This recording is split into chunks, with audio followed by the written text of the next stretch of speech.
Hello and welcome to Sport Tonight. I'm Cecilia Omogbe. It's 15 minutes package. We'll try as much as possible to run through the breaking news in the world of sport, especially with we having the host for the 2030 FIFA World Cup across 3 continents, across 6 countries, including Africa. And of course, we'll talk about women's football development, the stage we are currently in now, especially at the level where we have to commercialize the game and also communicate and educate the girl child. That's what it's all about, following that FIFA women's football strategy that Nigeria is trying to build on. We'll talk about that. And also, UEFA Champions League, the game's going on. Newcastle currently 3-1 up against PSG. Yeah, surprise, surprise. Yes, that's what's currently going on in the UEFA Champions League. And of course, we'll touch down on what's currently going on with Jurgen Klopp and Liverpool, with him wanting the game between Spurs and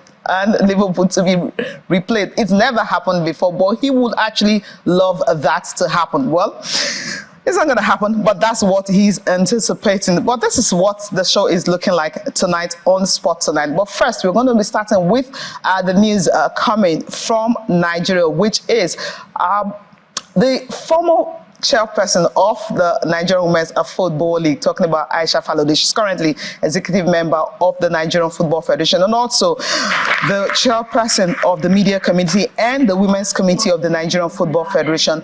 In Lagos, she hosted journalists, of course, a whole group of personnel to a brunch. And during this time, that's when the story of the women's football actually came up. How do you build on the successes recorded by the NWFL board last year? And also, how do you try as much as possible to grow the game at all levels? Nigeria started growing the games, talking about training coaches, talking about training media officers, talking about having different level of the game whereby all teams can have a space to compete, whether at the championship level, nationwide level, or at the top flight. These are some of the questions that were raised. Of course, it's more like a scorecard of what she achieved, why she was the chairperson of Nigerian Women's Football League. But I had to pose some questions to her concerning how do we grow the game more, especially with the success recorded by the Super Falcons in Australia. We saw what they did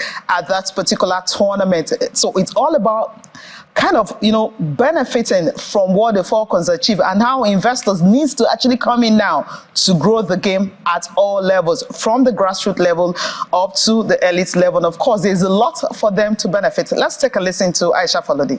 Now we have come back from Australia. It is a good platform for the corporations, for sponsorship, for investment, for partnering with NFF to say, look, we want to take on women's football as I'm not saying a corporate social responsibility now. Women's football in Nigeria has passed that. If you say you want to do sponsorship for us because of corporate social responsibility, it is an insult. What we want is proper investment, and then let people know what are the returns of those investments. If we give it to you, what do you expect? What are the benefits that we are going to get from you? These are the conversations. These are the conversations we should be having now. And of course, how to grow the domestic game still to begin to the quality that are going abroad for better opportunities and better career in terms of signings can be. They can be replaced, which is what is still going on. From 2019, when 7 players left immediately, we thought the NWFL will collapse. We created with scouting, our scouting mechanism was activated in terms of the leagues that we were playing, and then the championship and the nationwide. And long before, you have other players taking charge. This is what we need to do, and we need to do it. We cannot do it if you do not have the finances to support it.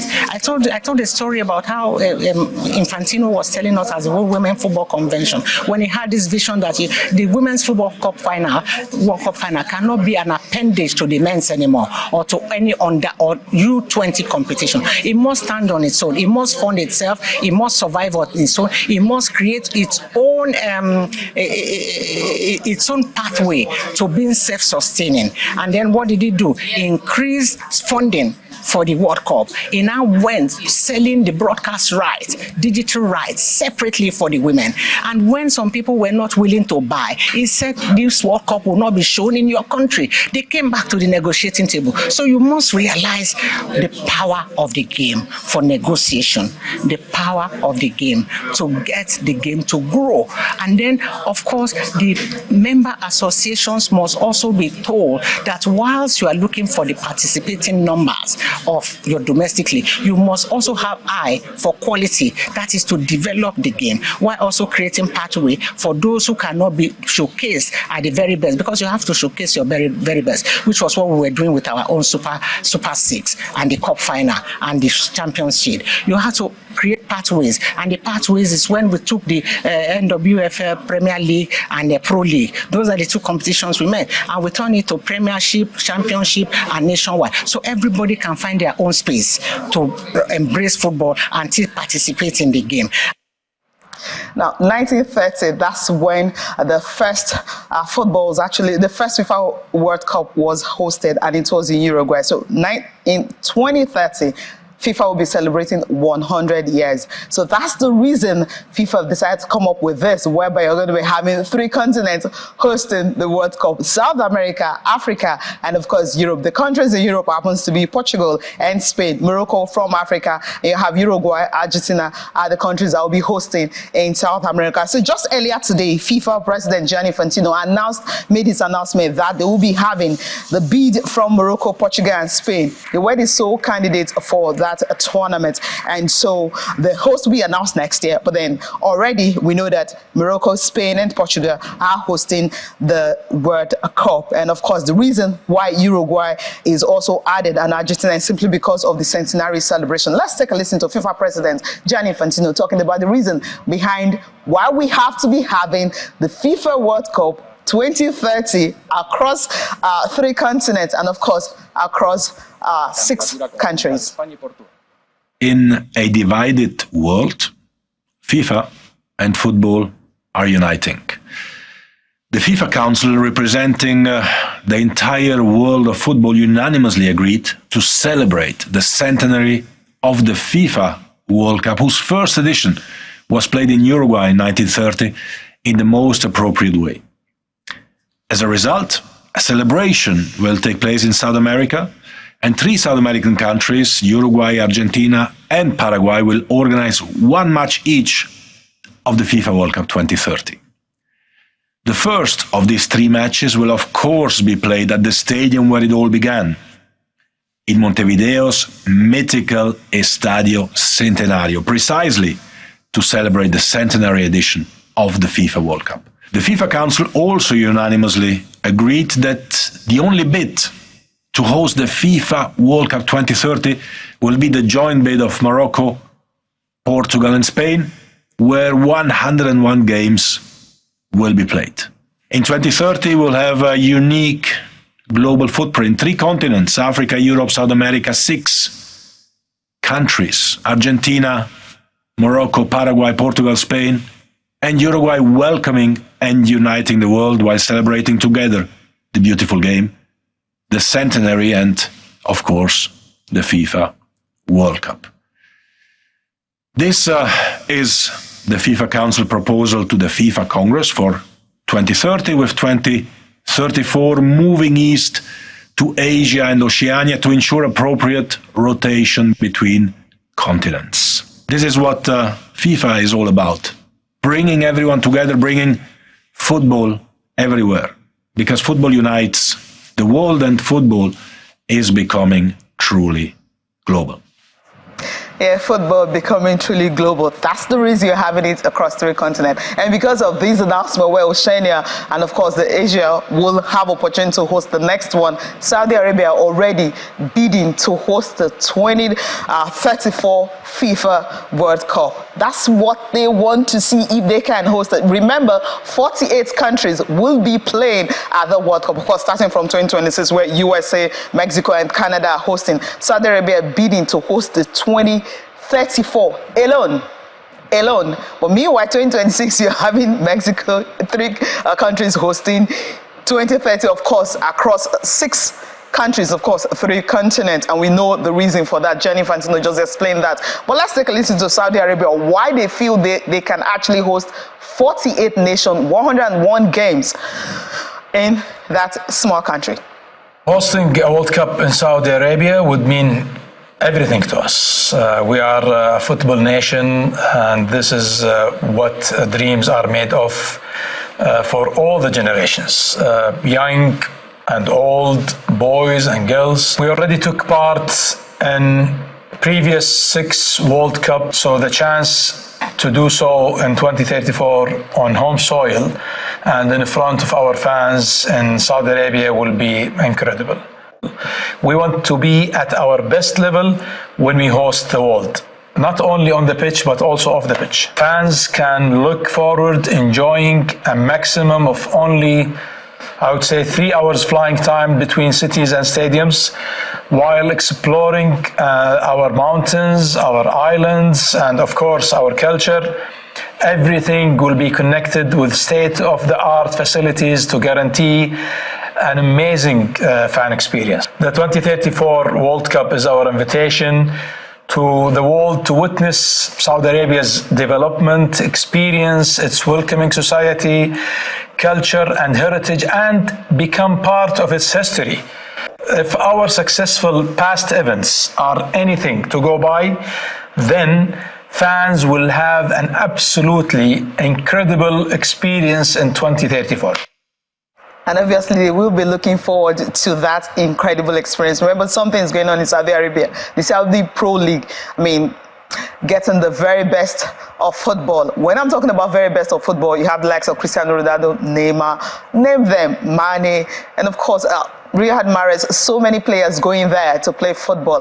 I believe maybe the ongoing social and economic transformation going on in that country might just be that catalyst they needed to host the 2034 FIFA World Cup. All right, let's leave the hosting of World Cup and also development and come to this one. Jurgen Klopp is not happy because of what happened in the game against Tottenham. Yes, they lost at a dead 2-1. By the end of the day, it was the goal that was disallowed, VAR error blunder that was made in the game, the red cards that were not rescinded.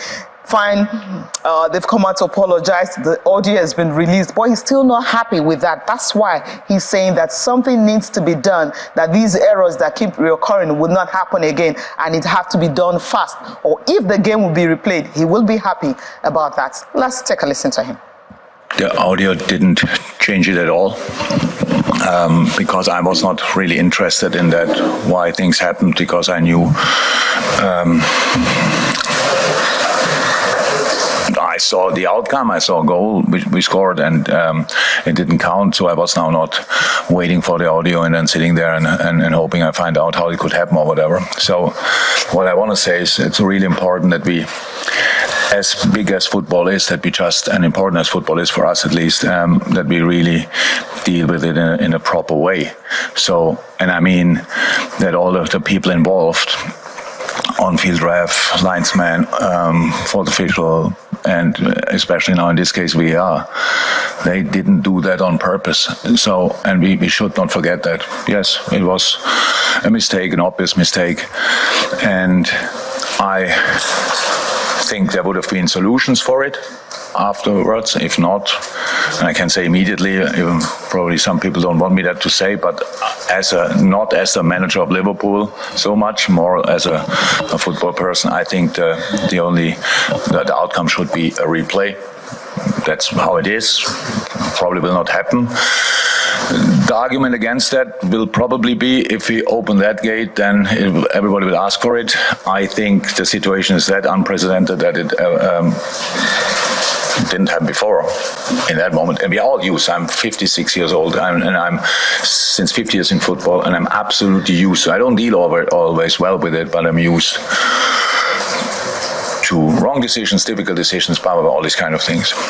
But something like that, as far as I can remember, never happened. Mistakes shouldn't happen, but they happened, and that's how it is. That's fine. Learn of it. Find a solution how to deal with it. And the solution is for me not only improving the process, because now all the time, and it took so long to find a decision, and everybody in the stadium was like, oh, what are they waiting for? So when I put another line, so we rushed them and told them, we need the decisions quicker.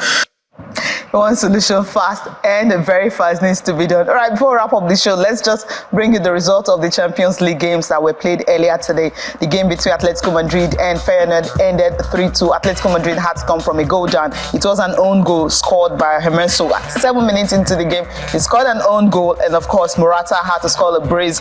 And also, Antoine Griezmann added that, and that's how they were able to win at home 3-2 against Feyenoord. Shakhtar Donetsk also coming from a goal down to beat Royal Antwerp away from home in Belgium by 3-2. And the game between PSG and Newcastle is still 3-1. Newcastle is 3-1 up over PSG. That would be the shocker tonight if Newcastle pull that off, because it's already about 81 minutes into that game. But that's it for sports tonight. Thank you so much for joining me. I'm Cecilia Mogbe. Have a good night's rest.